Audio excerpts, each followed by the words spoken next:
आता याच्यामध्ये ह्याच्यामध्ये थोडी माहिती ऍड करतो. आपल्या ग्रामपंचायतीला 1,18,204 रुपये पैसे आले. तर या एस्टिमेटच्या नुसार आपल्या गावामध्ये 16 पोलावर किंवा 16 लाईटी बसवण्यात आल्या आणि याने जे महागपत्र जोडलेलं आहे कुठं कुठं लाईटी बसवल्यात याच्यामध्ये 20 ठिकाणचे नाव दिलेले आहेत. म्हणजे एस्टिमेटला 16 लाईट आणि इथं 20 म्हणजे याने सांगितलेल्या माहितीनुसार 20 लाईट. असं कसं मग इथं 4 लाईटी वाढल्या कशा? आणि त्याचबरोबर एका लाईटची जर किंमत एका लाईटची किंमत यांनी 5,218 रुपये दिलेली आहे बरं का. आणि 5,218 रुपये एक याची लाईटची किंमत दिलेली आहे ह्याने.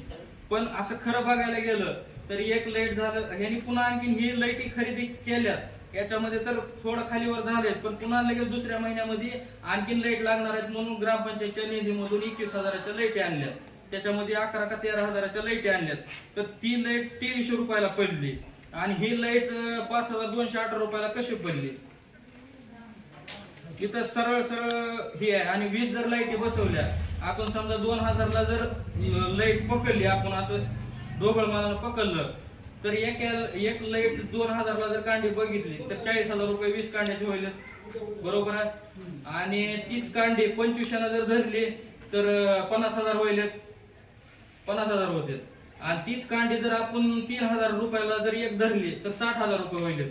तरी बी 3,000ला बी धरली आपण तरी बी आपले 1,18,000ची बरोबरी होत नाही. मग 1,18,000 म्हणजे 1,20,000 समजा 2,000 घातले तर 1,20,000 होते. तर 60,000च्या निमत म्हणजे 60,000 एकीकट आणि 60,000 लाईटीला खर्च. बाकीचे 60,000 कुठं आहे सांगा येतो. ग्रामपंचायतीचं कामकाज करताना आपल्याला इमर्जन्सी म्हणून आपण आता इथून काटगावून लाईट आणल्या आणि हे जे तयारातून जे आहे ती कोटीचे इस्टिमेट तयार करून इस्टिमेटचा जी काही शासनाचा रेट आहे त्याच्याप्रमाणे खरेदी करून ते लावलेलं आहे.